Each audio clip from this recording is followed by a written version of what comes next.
How you doing?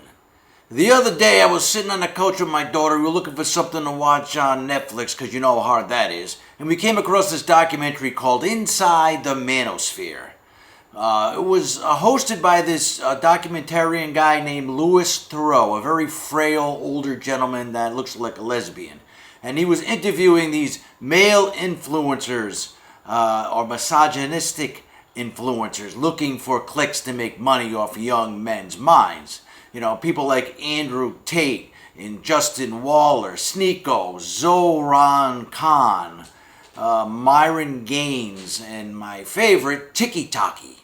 Tiki Taki. This is supposed to be a macho men's name, and they talk about how they work out all the time, how they abuse women. Women are basically property, and they're second-class citizens until they're in the room with their significant others, and then their mouths start not chirping so much.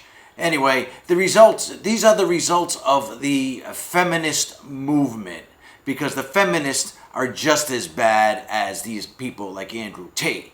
You know, they're the ones who are calling our young men toxic. You are toxic masculinity. And they're saying, don't mansplain to me. And this is our politicians. This is our teachers, K through 12. 77% of them are female. And at least 50% of the professors in college are female. And these are the ones that are talking to our young men and telling them that they're toxic and telling them that they're misogynistic and all of this other stuff, and that they need to change the patriarchy, which I heard firsthand from a bunch of woke liberal scholars and intellectuals at the Getty Museum and one of their properties. They were having a party and a bunch of them were together saying how they need to get rid of all the male leadership at the Getty Research Institute and in the Getty Museum. They don't need any men in leadership. They want all women. They want to change it.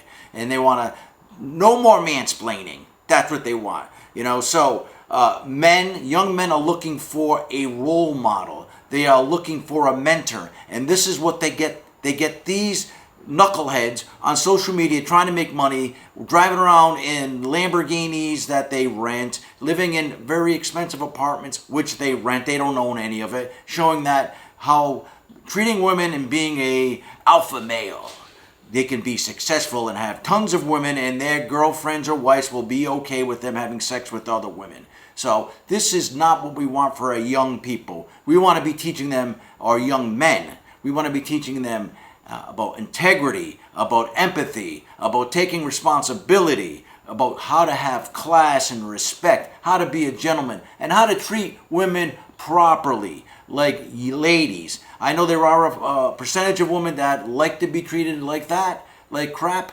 but most women don't. And I have a mother that I love very much, and I have a daughter that I love very much. And I would not be very happy if I heard some man talking to her that way, or my mother that way. I would be very upset, and they'd have to deal with me. So let's stop with all this shit. The feminists, you're just as bad as Andrew Tate. You're no different. We need to stop bashing gender